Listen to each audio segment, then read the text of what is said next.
نبی پاک صلی اللہ علیہ وسلم رمضان المبارک کو کیسے گزارا کرتے تھے؟ ہمارے آقا دو جہاں امام الانبیاء سرور کائنات محمد مصطفیٰ احمد مجتبی صلی اللہ علیہ وسلم رمضان المبارک کو اس طرح گزارتے تھے۔ سیدہ طیبہ حضرت عائشہ صدیقہ رضی اللہ عنہ اس حدیث کو ذکر فرماتی ہیں کہ رمضان المبارک میں آپ 3 کام زیادہ کرتے تھے۔ ایک ان میں سے رمضان المبارک کا روزہ رکھتے۔ رمضان المبارک کے روزے کی فضیلت بیان فرماتے ہوئے میرے آقا صلی اللہ علیہ وسلم نے فرمایا، اللہ تعالیٰ نے ہر چیز کا ثواب ذکر فرما دیا۔ اگر سبحان اللہ کہے گا تو اس کو اتنا ثواب ملے گا، الحمدللہ کہے گا تو زمین و آسمان جتنا خلا ہے میں سارا نیکیوں سے بھر دوں گا۔ اللہ اکبر کہے گا تو شیطان اتنا دور جا پڑے گا کہ وہ راکھ بن جائے گا۔ ہر چیز کا اللہ نے ثواب ذکر فرمایا، لیکن روزے کا اللہ نے ثواب ذکر نہیں فرمایا کہ میں اتنا ثواب دوں گا۔ فرمایا الصوم لی وانا اجزی بہ، میرے بندے نے میرے لیے روزہ رکھا ہے، کل قیامت کے دن میں ہی اس کا بدلہ عطا کروں گا۔ اللہ اپنے ہاتھ مبارک سے یا اپنی ذات جیسے کیسے وہ بدلہ عطا کرے گا، اپنے بندے کو خود اس کا بدلہ عطا کرے گا، فرشتوں کے ذریعے نہیں، نہ کسی ولی کے ذریعے اللہ تعالیٰ ثواب عطا کرے گا، نہ کسی نبی کے ذریعے، بلکہ خود اللہ کی ذات اس بندے کو اس کا اجر عطا کرے گا۔ دوسرا، نبی پاک صلی اللہ علیہ وسلم نے فرمایا اس کی نافرمانی کا گناہ کتنا ہے کہ جو شخص رمضان المبارک کا روزہ چھوڑ دیتا ہے، آقا مدنی کریم صلی اللہ علیہ وسلم نے فرمایا ساری زندگی روزے رکھتا رہے، اس کی زندگی ختم ہو جائے گی، لیکن جو اس نے روزہ چھوڑا ہے اس کا اجر و ثواب حاصل نہیں کر سکے گا۔ اور رمضان المبارک کو اللہ نے یہ فضیلت عطا فرمائی ہے، جیسے یوسف علیہ السلام کو 11 بھائیوں میں سے حضرت یوسف علیہ السلام کو فضیلت حاصل تھی۔ اور رمضان المبارک عربی مہینوں میں 9ویں نمبر پر آتا ہے۔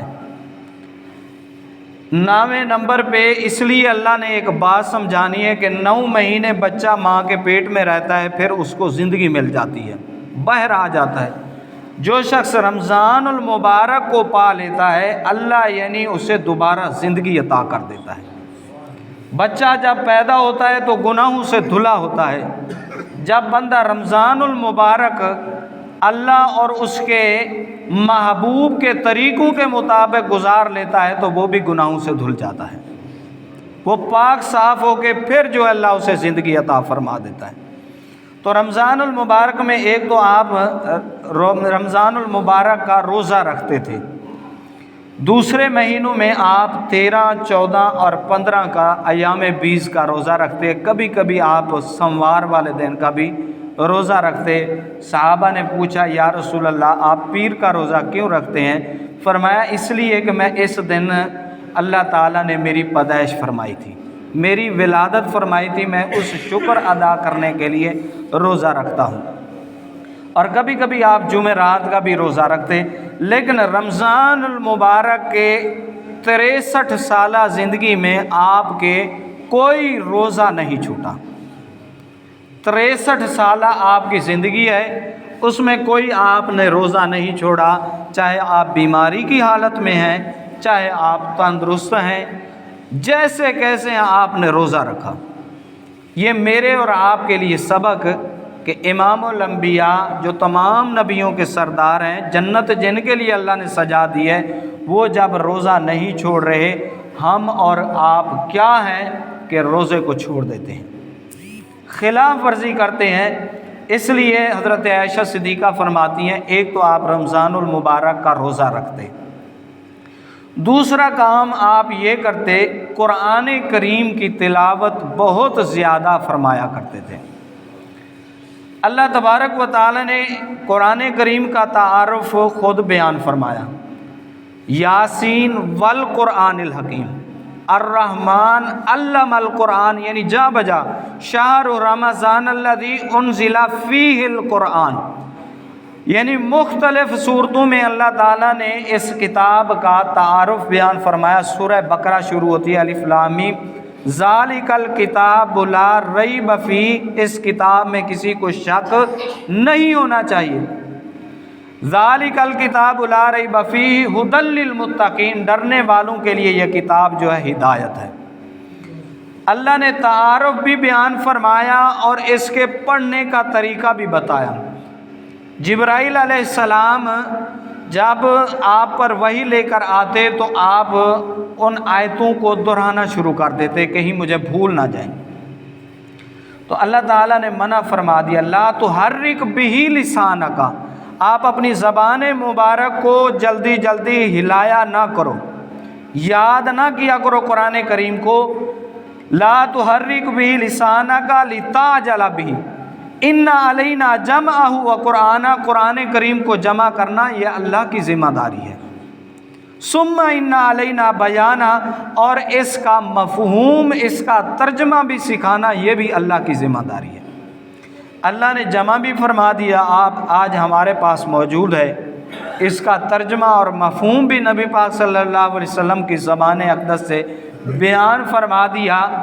اور سورہ اعلیٰ میں اللہ تعالیٰ نے فرمایا سنقرئک فلا تنسیٰ، اپنے محبوب کو ایسے یاد کرایا ہے کہ قیامت بھی گزر جائے گی، تا زندگی آخر حشر کی زندگی میں بھی قرآن کریم نبی پاک صلی اللہ علیہ وسلم کے بھول نہیں پائے گا۔ اللہ نے پورا کا پورا آپ کے قلب اطہر پر قرآن کریم نقش کر دیا تھا۔ ایک آپ قرآن کریم کی تلاوت بہت زیادہ فرماتے تھے، وَإِذَا قُرِئَ الْقُرْآنَ فَاسْتَمِعُوا، جب قرآن کریم پڑھا جائے تو اس کو خاموشی کے ساتھ سنو، وَأَنصِتُوا، آپ کی زبان بھی نہ بولیں، خاموش رہو، توجہ کے ساتھ سنو۔ نبی پاک صلی اللہ علیہ وسلم کی عادت شریفہ یہ تھی کہ قرآن کا پڑھنا بھی ثواب ہے اور سننا بھی ثواب ہے۔ آپ پڑھتے بھی تھے، سنتے بھی تھے، دونوں طریقے آپ کے قرآن کریم کے ثابت ہیں احادیث مبارکہ میں۔ جب پہلا رمضان المبارک ہوتا، جبرائیل علیہ السلام آپ کو پورا کا پورا قرآن کریم سناتے تھے، دوسرے دن آپ جو ہے پورا کا پورا قرآن کریم حضرت جبرائیل علیہ السلام کو سناتے تھے اور جبرائیل علیہ السلام سنتے تھے۔ نبی پاک صلی اللہ علیہ وسلم جبرائیل علیہ السلام کا قرآن کریم سنتے تھے۔ سننا بھی ثواب اور پڑھنا بھی ثواب، دونوں۔ ایک دن سیدہ عائشہ صدیقہ رضی اللہ عنہا فرماتی ہیں، آپ کے صحابہ میں سے 4 صحابہ اکرام ایسے تھے جن کو آپ نے جید قراء اکرام فرمایا، ان کو اچھا قاری کا لقب عطا فرمایا۔ ایک ان میں حضرت ابو موسیٰ اشعری رضی اللہ تعالیٰ عنہ کا نام ہے، اور ایک حضرت عبداللہ بن مسعود، اور ایک حضرت حذیفہ، اور ایک تیسرے صحابی ہیں ان کا بھی ذکر ہے۔ تو یہ 4 صحابہ اکرام بہت احسن اور اچھے لہجے میں، حضرت عبد الرحمن بن عوف رضی اللہ تعالیٰ عنہ، یہ بھی بڑا پیارا قرآن کریم پڑھتے تھے۔ حضرت عائشہ فرماتی ہیں، ایک دن ہم مدینہ منورہ میں کسی گھر میں گئے کسی کی تیمارداری کے لیے، واپس جب تشریف لائے تو حضرت ابو موسیٰ اشعری رضی اللہ تعالیٰ عنہ صحابی رسول ہیں، ان کے گھر کے پاس سے نبی پاک صلی اللہ علیہ وسلم کا گزر ہوتا ہے۔ اس وقت کچی دیواریں، کچے مکان، چھوٹے چھوٹے، تو وہ گھر میں بیٹھ کے قرآن کریم کی تلاوت کر رہے تھے، بڑی پیاری آواز تھی۔ نبی پاک صلی اللہ علیہ وسلم نے ان کے بارے میں فرمایا کہ اللہ تعالیٰ نے حضرت داؤد علیہ السلام کا گلا ابو موسیٰ اشعری کے سینے میں جو ہے رکھ دیا ہے کہ اتنا پیارا قرآن کریم پڑھتے ہیں۔ تو آپ کھڑے ہو گئے، ان کا قرآن کریم سنتے رہے، حتیٰ کہ آپ نے سحری جا کر بڑی مجبوری سے اپنے گھر میں کی۔ ان کی تلاوت ختم ہوئی، پھر نبی پاک صلی اللہ علیہ وسلم اپنے گھر میں گئے۔ صبح جب نماز پڑھاتے ہیں نبی پاک صلی اللہ علیہ وسلم، حضرت ابو موسیٰ اشعری کو آپ نے بلایا، فرمایا رات میں نے آپ کا قرآن کریم سنا، مجھے اتنی لذت آئی کہ میں دوسرا قدم نہیں اٹھا سکا۔ آپ اندازہ لگائیں کہ وہ کتنی پیاری آواز ہوگی جس نے نبی پاک صلی اللہ علیہ وسلم کو روک لیا۔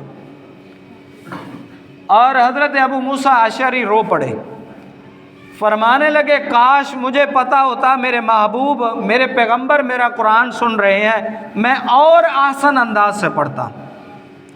اور زاروں قطار روتے بھی رہے حضرت ابو موسیٰ اشعری رضی اللہ تعالیٰ عنہ۔ تو نبی پاک صلی اللہ علیہ وسلم کا قرآن پاک پڑھنا بھی ثابت ہے اور توجہ کے ساتھ سننا بھی ثابت ہے۔ ایک مرتبہ آپ نے حضرت ابی بن کعب رضی اللہ تعالیٰ عنہ کو فرمایا ابی قرآن سناؤ، تو حضرت ابی بن کعب فرمانے لگے اترا آپ پر ہے اور آپ سے اچھے انداز میں کون پڑھ سکتا ہے، مجھے آپ حکم کر رہے ہیں۔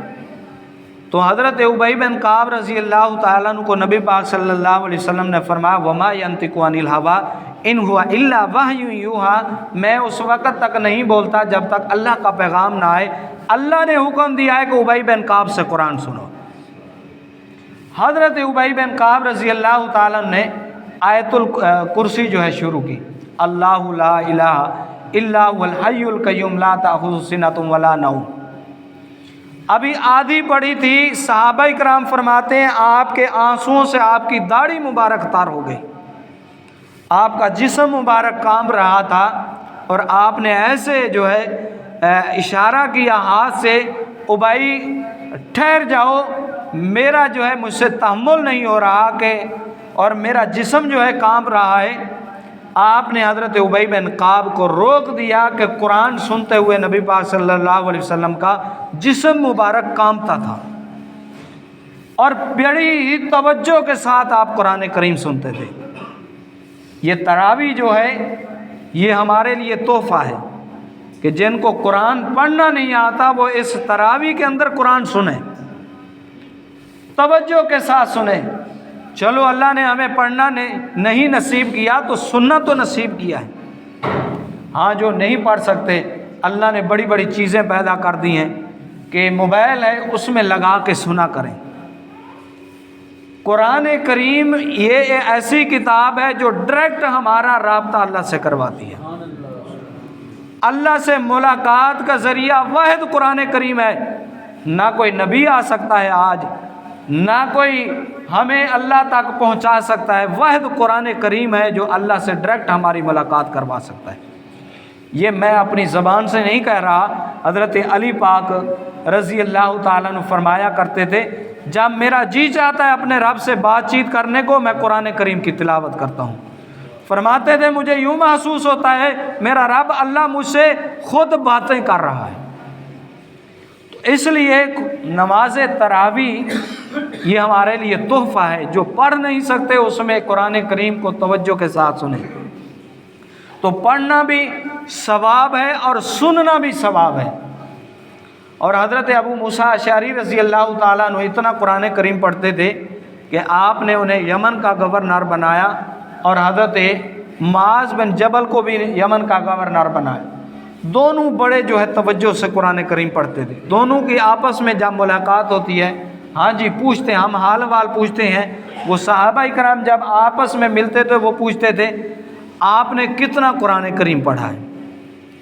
تو حضرت ابو موسیٰ اشعری رضی اللہ تعالیٰ عنہ فرمانے لگے میں چاہے سویا ہوا ہوں، چاہے لیٹا ہوا ہوں، چاہے بیٹھا ہوا ہوں، میری زبان ہر وقت قرآن کریم سے تر رہتی ہے، پڑھتا رہتا ہوں۔ اور اتنا میں قرآن کریم پڑھتا ہوں کہ جب میں پیشاب کرنے لگتا ہوں تو زبان کو پکڑ لیتا ہوں، پھر بھی میری جو ہے زبان پھر بھی جو ہے قرآن کریم میں پڑھنے پر شروع ہو جاتی ہے، اس لیے میں زبان کو پکڑ لیتا ہوں جب میں پخانہ پیشاب کرتا ہوں۔ ایک بندے کی روٹین اتنی بن جاتی ہے کہ اس کا اس چیز کے بغیر پھر دل نہیں لگتا۔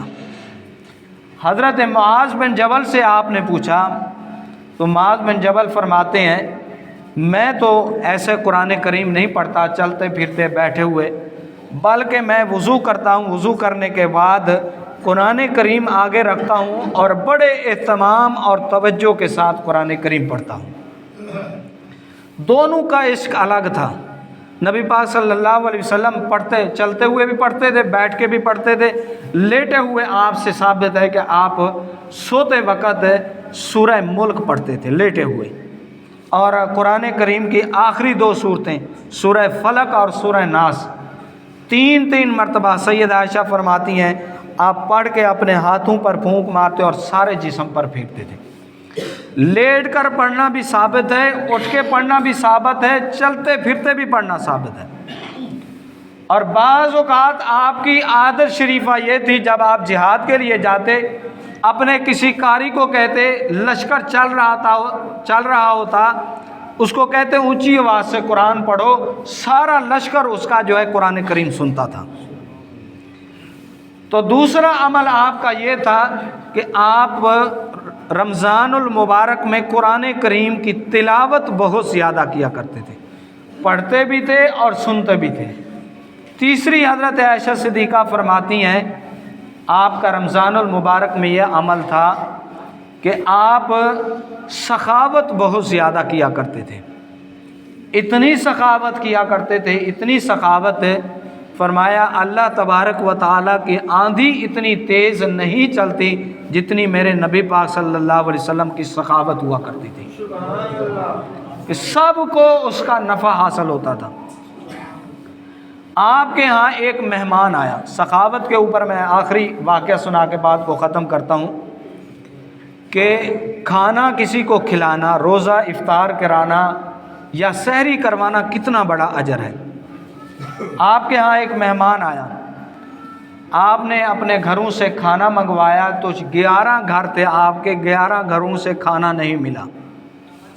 آپ نے اعلان فرمایا اپنے صحابہ کرام میں، کون ہے جو میرے مہمان کی مہمان نوازی کرے گا؟ حضرت ابو طلحہ انصاری رضی اللہ تعالیٰ عنہ کہنے لگے یا رسول اللہ، میں آپ کے مہمان کی مہمان نوازی کروں گا۔ ان کا ہاتھ پکڑا مہمان کا اور گھر لے گئے، ایک وقت کا یعنی کھانا پڑا ہوا تھا، وہ بھی بچوں کا۔ آپ نے اپنی بیوی کو کہا ان کو کسی طرح سلا دے، اور نبی پاک صلی اللہ علیہ وسلم کا مہمان آیا ہے اس کو کھانا کھلاؤ۔ اس وقت عادت شریفہ یہ تھی کہ گھر والے جب تک ساتھ بیٹھ کے مہمان کے ساتھ کھاتے نہیں تھے، مہمان نہیں کھاتا تھا۔ تو آپ نے اپنی بیوی کو کہا جب وہ کھانا شروع کرنے لگے، بہانے سے دیے کو بجھا دینا تاکہ اس کو پتہ نہ چلے کہ ہم بھی اس کے ساتھ کھا رہے ہیں، ہم نہیں کھائیں گے وہ پیٹ بھر کے کھانا کھا لے گا۔ بیوی نے ایسے ہی کیا، دیا بجھا دیا، وہ مہمان جو ہے کھانا کھاتا رہتا ہے، اس کا پیٹ بھر جاتا ہے۔ اور صبح جب وہ دونوں مہمان حضرت ابو طلحہ اور نبی پاک صلی اللہ علیہ وسلم کا مہمان جب نماز کے لیے جاتے ہیں، آپ نے سلام پھیرا فجر کی نماز کے بعد، جبرائیل علیہ السلام فوراً آ جاتے ہیں اور قرآن کریم کی آیتیں آپ پر اتارتے ہیں، وہی نازل فرماتے ہیں کہ اس ابو طلحہ انصاری کو خوشخبری سنا دو کہ اس نے جو رات مہمان نوازی کی ہے، اس نے زمین پہ مہمان نوازی کی، اللہ عرش معلیٰ پہ اس پہ راضی ہو چکا ہے، اور اللہ نے یہ بشارت دی ہے، مجھے فوراً بھیجا ہے کہ اس صحابی کو خوشخبری سنا دو، اللہ تعالیٰ نے تیرے اوپر جنت واجب کر دی ہے۔ ایک مہمان کو کھانا کھلانے کا اتنا بڑا اجر ہے کہ اس کو اللہ تعالیٰ نے جنت عطا فرما دی۔ اس لیے ہم جو ہے سحری اور افطاری بڑے اہتمام کے ساتھ کیا کریں۔ حضرت ابو عبیدہ بن جراح رضی اللہ تعالیٰ عنہ صحابی رسول تھے، انہوں نے نبی پاک صلی اللہ علیہ وسلم کے لیے سحری کا بندوبست کیا اور بکری ذبح کی۔ اور صحابہ کا عشق دیکھو، اپنے گھر والوں کو نہیں کہتے تھے پکاؤ، خود پکاتے تھے۔ جب نبی پاک صلی اللہ علیہ وسلم کی دعوت کرتے تھے، آپ پکا رہے ہیں، سحری بن رہی ہے، آپ نے فرمایا آپ کو ٹانگوں جو ہے یہ ران کا گوشت بہت پسند تھا۔ آپ نے ابو عبیدہ کو کہا مجھے ران کا گوشت دو، انہوں نے نکال کے دے دیا۔ فرمایا دوسرا دو، دوسری بھی نکال دی۔